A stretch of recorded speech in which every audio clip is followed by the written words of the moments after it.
Hello there, LDA family. It's your favorite friend, Asian K, and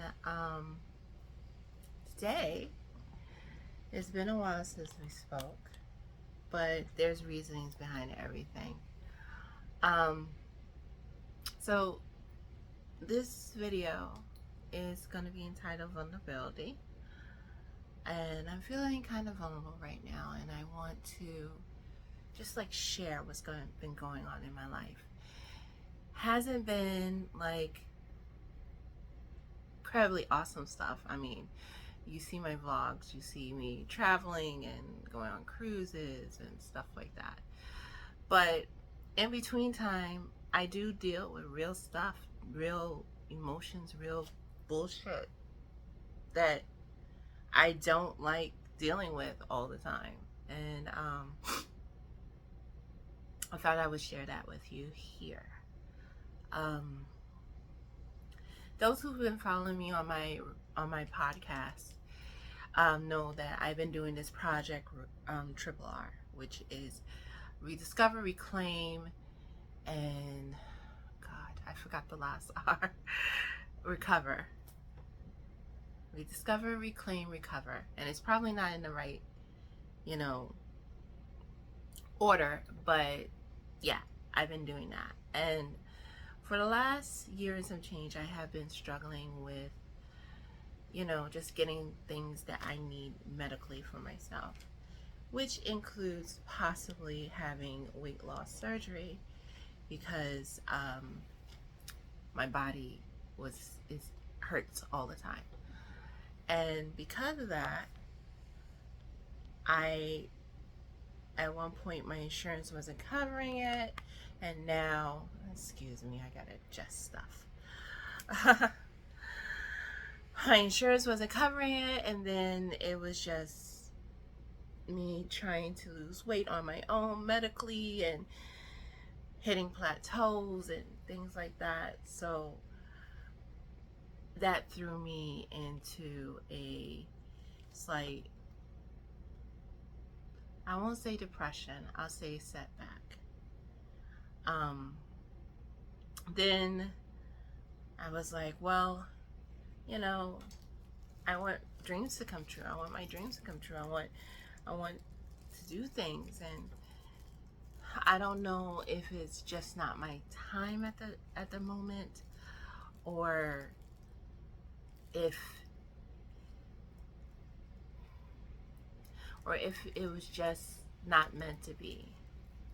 So I've been coming to the realization a lot of the things that I want to do in my life is not meant to be. And I'm being very vulnerable right now with you guys, and trust me saying the word is making me sick. I hate that word. But I'm being very vulnerable right now about it because it will explain why I haven't been doing my podcast as well as doing regular posting up here. So I've been taking a lot of time out for me. Talking to you guys is also has been a great outlet. I enjoy it. I have a regular mental health counselor that I speak to about things that bother me. But the biggest thing is that, it's just I've been struggling with things, and though you see me on videos or you see me with knowledge recall doing games and stuff like that, you see me with a smile on my face, but really that whole meme where check on your strong friends, I am the strong friend that you have to constantly check on. and I hate that people always got to constantly check on me because it makes me feel a certain type of way. But I'm thankful that people do check on me. But with that being said, I've been struggling. And it's mostly been in my self-confidence. Often I don't feel as beautiful as I think I am. Often I feel like I'm falling apart. And that plays a role in a lot of things, including my weight and things. I mean, the self-confidence. And it hurts because you just sit down there and you're just like, okay, I know I'm this, I know I'm that, I know I'm smart, I know I'm beautiful. And you look in the mirror and you don't see what you feel. And often that's difficult for me. And I'm not saying this for someone to take pity on me, because I don't need you to take pity on me. What I need is for people to understand that, I'm human. And I don't like being toyed with like other people. Just like other people don't like being toyed with. Um, a lot of this self-doubt comes from, you know, childhood trauma, which really, for me, my childhood was great. I didn't have that much trauma. I had people who loved me. I was not bullied in school. I was, you know, I won't say I was the life of the party, but I was confident in who I was. Now at 40 some odd years old, I don't feel that confident anymore. I don't feel that same person I was.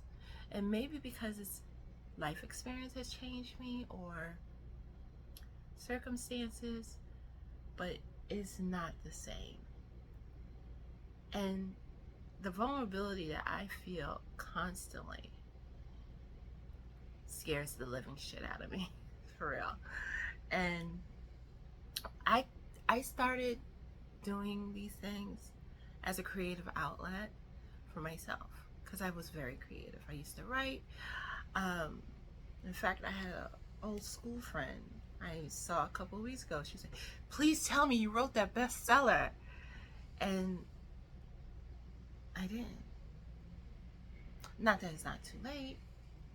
She said, "I don't have the inspiration for it anymore." What I do feel is a lot of vulnerability, a lot of scared thoughts. Sometime during the pandemic, and very few people know this is what brought me to therapy. Um, Sometime during the pandemic, I had a job. I had just gotten my master's degree, and I got a job as a supervisor. And I guess I put too much pressure on myself, or too much pressure on what it meant. But I got a boss who was very, very, she was a bully. And to the point where I felt like I could never do anything right. And I think that's when I started really feeling not myself. I woke up in the middle of the night while I was under her employ, and I'm trying not to cry on camera, but while I was under her employ, and I had thoughts of killing myself. Even the strong people have those thoughts. And I woke up and I just rocked back and forth and cried.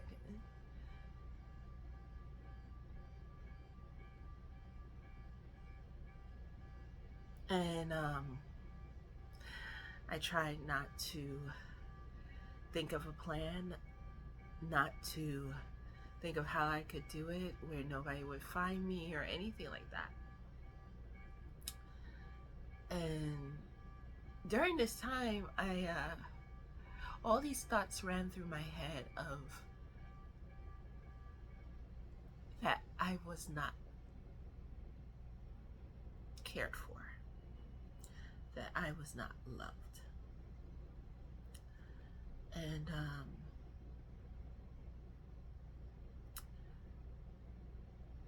those feelings, those emotions were so strong that I felt like, yeah, I really didn't have nothing to live for. And I stopped myself and I actually prayed to God and I said, so if I make it in the morning, I'll go get help. That was the first and only time that I had those thoughts. And knock on wood, hopefully it'll be the last time.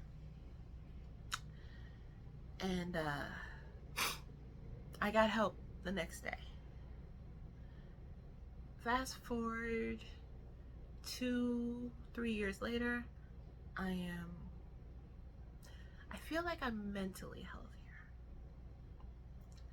So I started down this road where I was getting myself mentally healthy, but my body wasn't following suit. And let me take that back. I was getting myself emotionally healthy, but my body and mentally I wasn't there. So I decided to say, okay, maybe I need something to love. You know? I've had a dog, and I know in New York City at the time, you know, the laws have changed now. I can get an emotional support animal if I want. I wanted more than that. I wanted to start my legacy, which I should have started, 20 years ago? But 20 years ago, I wasn't mature. I wasn't ready. Now I'm ready. My body's conking out on me.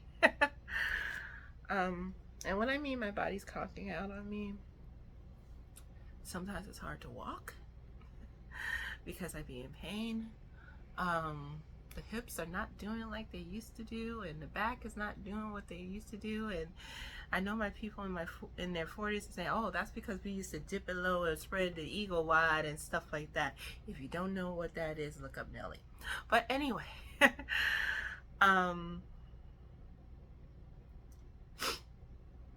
used to get our eagle on. Mm-hmm. But you know, some of it has to do with age, some of it has to do with weight, and even though I have really good doctors, there are some stupid doctors that are out there that say, "Oh, because of your weight, you can't. That's why you're having all these problems." So, bringing us back to the beginning, a year and a half ago, I started this quest to try to have the weight loss surgery. My insurance would cover it. It didn't start to cover it until this past June. So I have been getting myself mentally, physically, emotionally ready for this surgery. This is a surgery that I'm elective that is going to happen in the beginning of this year, of next year, rather. Well, not even the beginning, sometime next year. Is this something I have shared with a lot of people? No. Some people are going to find out for the first time watching this vlog. Sorry, I just didn't know how to tell you, and really don't want to talk about it, to tell you the truth.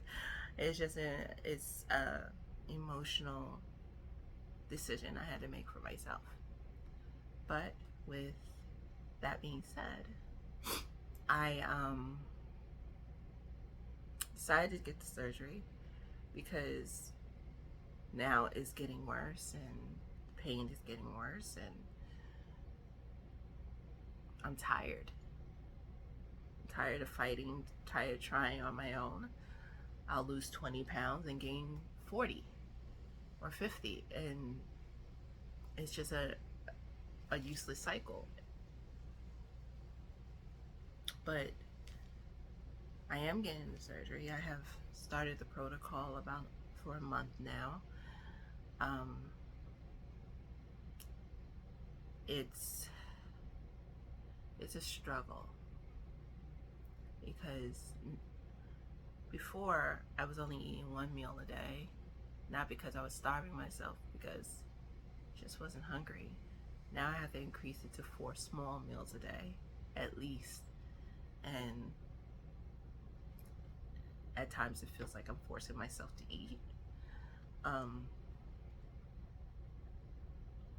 It's not only changing my diet, but drinking things that and eating things that I would normally wouldn't drink or eat. It's hard,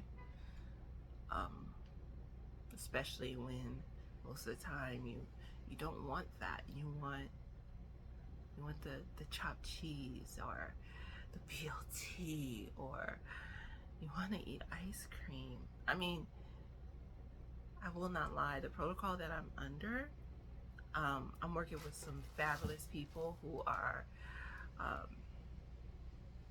very understanding of the struggle. And one of the things that the nurse practitioner said to me on our first meeting, he said to me, "You got all this going for you, but what is your joy? What do you enjoy to do?" Now, he's not the first person who said this to me, and he won't be the last. But I'm trying to find my joy. And I figured coming on here and just speaking my truth is the first step towards that. I mean, you guys are family. And it's a struggle. So I haven't decided whether or not I'm gonna vlog my weight loss journey. Probably will. It's gonna be hard, and maybe vlogging it will put some accountability to it. But yeah, I want to thank you guys for even tuning in. It is what it is, like people say. Thanks for any kind words that you say, any prayers that you might send.